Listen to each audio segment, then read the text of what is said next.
Buenos días, hoy tenemos el tema número 3. Este tema tiene que ver mucho con lo que vimos en la clase pasada. En la clase pasada visualizamos datos escalares en una dimensión y hoy lo que vamos a hacer es entender la posibilidad de visualizar datos escalares pero de dos dimensiones, ¿verdad? Entonces vamos a ver que vamos a revisar las mismas técnicas de la clase pasada, pero ahora para datos two-dimensionales. Entonces vamos a revisar la notación para datos escalares en dos dimensiones. Es importante haber leído la lámina anterior, la clase anterior, con su respectivo material adicional, de tal manera de que podamos entender lo que vamos a ver hoy. Y no solamente eso, sino para tener en mente el tipo de notación que se utiliza para los datos subyacentes que estamos analizando, ¿verdad? Entonces, notación para datos escalares en dos dimensiones, los métodos de interpolación en dos dimensiones, en el caso de grillas rectangulares. La semana pasada estudiamos, la clase pasada estudiamos interpolación del vecino más cercano para el caso de una dimensión, o sea que cómo se hacía sobre un punto, ¿verdad? Era fácil, porque lo que tenemos que hacer es extender un delta tanto a la izquierda como a la derecha y ahí asumimos cualquier valor que esté dentro de ese delta, el valor que asumiríamos como el vecino más cercano. Después vimos la interpolación lineal, ¿verdad? En el caso de dos dimensiones, pues entonces cambia, ¿verdad? En la semana pasada, la clase pasada, estudiamos la interpolación lineal y como hoy tenemos una interpolación para dos dimensiones, entonces pasa el orden de magnitud, sube a 2, entonces sería interpolación bilineal, ¿sí? La semana pasada estudiamos interpolación lineal. Esta entonces la clase de hoy pues, es interpolación bilineal. También vimos la interpolación por piecewise, ¿verdad? Entonces en el caso anterior era interpolación piecewise lineal, en este caso vamos a estudiar piecewise interpolation bilineal, o sea que vamos a tener dos dimensiones. Bien, ya esta notación para el caso de dos dimensiones ya es conocida, se recuerdan de esa notación, es el espacio subyacente de datos. Cuando tenemos S se trata de una superficie, cuando es 2, 1 o N, ¿verdad? N es la dimensión de la data que estamos allí manejando, ¿verdad? Entonces este tipo de datos se utiliza mucho en datos topográficos, ¿verdad? Estamos líneas de contornos para representar cotas, etc. De tal manera que las veremos mucho esta notación de 2S cuando queremos representar isolíneas, isovagas, isotermas, etc. Son líneas concéntricas o líneas que me van a representar valores iguales a lo largo y ancho de un mapa o un plano que están representando.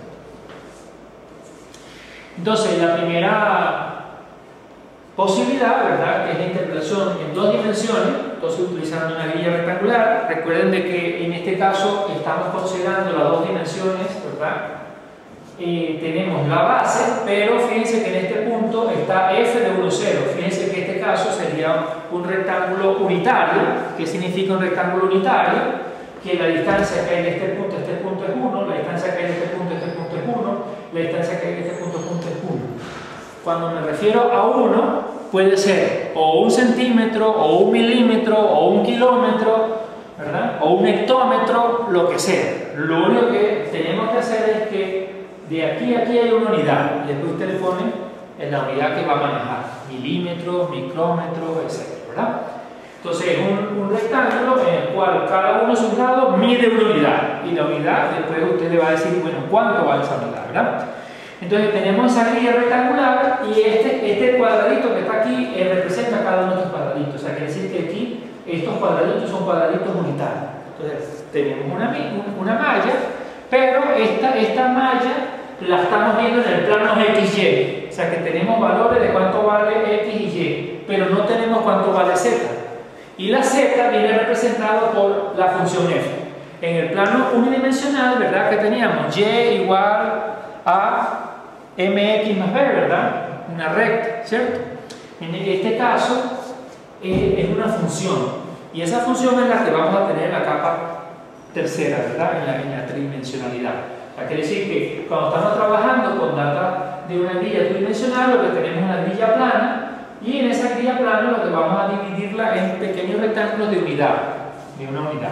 Entonces, F es dado para cada punto de la grilla, o sea, quiere decir que nosotros si estamos haciendo, por ejemplo, tomando datos de un tomógrafo, lo que tenemos que decir es cuánto es el delta X, cuánto es el delta Y, y vamos a tomar en cada punto de esa malla rectangular el valor de X1, X2, X3, X4, Y1, Y2, Y3, Y4, ¿verdad?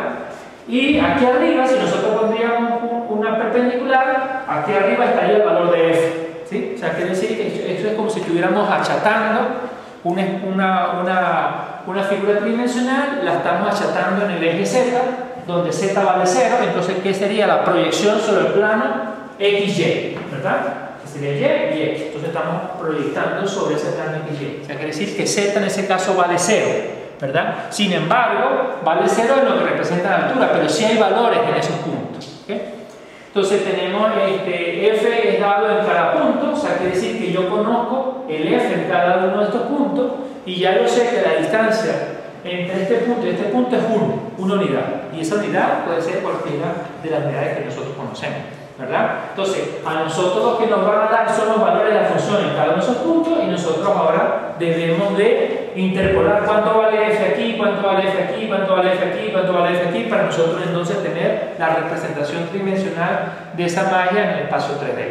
Entonces quiere decir que estamos en interpolación trilineal, ¿verdad? En una grilla rectangular, entonces los datos están allí. Entonces la grilla rectangular consiste en una grilla de datos donde nosotros conocemos para cada uno de los cuadrantes los valores de F. Y F se ordena de esta manera, ¿verdad? En sentido horario, F de 0, 0, F de 0, 1, F de 1, 1, F de 1, 0, ¿verdad? De esa manera. Eso es lo que conocemos. Bien, la pregunta es, bien, cuando queremos representar el objeto que representan esos datos, visualizar el objeto que tiene esos datos allí, ¿verdad? Evidentemente que si solamente visualizamos los datos que están en la esquina nos van a quedar huecos, ¿verdad? O a lo mejor nos van a quedar una representación muy tosca. Entonces para ello nosotros quisiéramos tener valores de F en cualquier otro punto para darle mayor realismo visual a nuestra visualización, ¿verdad? Entonces podríamos decir, bueno, quisiéramos, recuerden de que uno de los pasos que tenemos en visualización científica es el paso de enriquecimiento de los datos. Y entonces el enriquecimiento de los datos puede darse por interpolación, en este caso, ¿verdad? O por aproximación, que también es el otro paso, ¿verdad? O también, como también lo vimos, ¿verdad? Por filtrado, o sea, quiere decir, tenemos el enriquecimiento de los datos por interpolación, agregarle más datos, por aproximación, agregarle más datos, pero también podemos tener el caso inverso, en el cual tenemos un conjunto de datos y como son muchos datos, entonces queremos manejarlos de una manera más pequeña, de una manera más concisa, entonces hacemos el filtrado, ¿verdad? Entonces, en el caso de que queramos hacer la interpolación, pues suponga que quisiéramos tener una extensión de los métodos de interpolación que vimos para el plano unidimensional para que se lleve el plano tridimensional. Entonces, supongamos que queremos encontrar el vecino más cercano en esta grilla rectangular, ¿verdad? ¿Cómo haríamos eso? Ah, bueno, ya sabemos que conocemos los valores de F en cada una de las esquinas. Entonces, el vecino más cercano, para cualquiera de ellos, si yo digo, bueno, el valor de F aquí, bueno, ¿cuál sería el más cercano a F aquí? ¿El 0,1 o el 1,1? Entonces tomaría el valor más cercano, el valor que tiene F en 0,1. Si me acerco aquí, todavía está el 0,1, ¿verdad? Y si me pongo aquí, entonces haría el promedio de los dos, ¿verdad? Y así sucesivamente. Ah, pero ¿qué pasa si yo quiero calcular el F en ese punto? Ah, pues entonces tendría que hacer, ¿verdad? El promedio de ¿qué? De las 4 esquinas. Eso me daría el vecino más cercano. O sea, el método del vecino más cercano es fácil, ¿verdad? Entonces quiere decir que nosotros podríamos tomar el punto aquí, ¿verdad? Podría ser el que usted tome, ¿verdad? Como este punto está equidistante a las 4 funciones, entonces dice, bueno, como el método que nosotros queremos es el vecino más cercano, pues bueno, cualquiera de ellos es cercano, ¿verdad? Porque está equidistante, está justamente en el centro del cuadrante, ¿verdad? Entonces ese sería el caso extremo, porque los otros casos, ¿verdad? Lo tomaríamos como el que esté más cercano al que nosotros queremos. ¿Qué quiere decir eso? Que nosotros conocemos X y Y conocemos el valor de Z. El valor de Z sería F, el que va a la parte de la F, ¿okay? Que es el que no conocemos. ¿cierto? Para el nuevo punto. Ajá, pero si nosotros queremos ahora, en vez de hacer uso de la interpolación basado en el vecino más cercano, nosotros quisiéramos hacer interpolación lineal. Ah, ¿qué va a pasar? Bueno, que aquí tenemos nuestro cuadrante unitario, ¿verdad? Los valores en cada uno de las esquinas, que eso lo conocemos.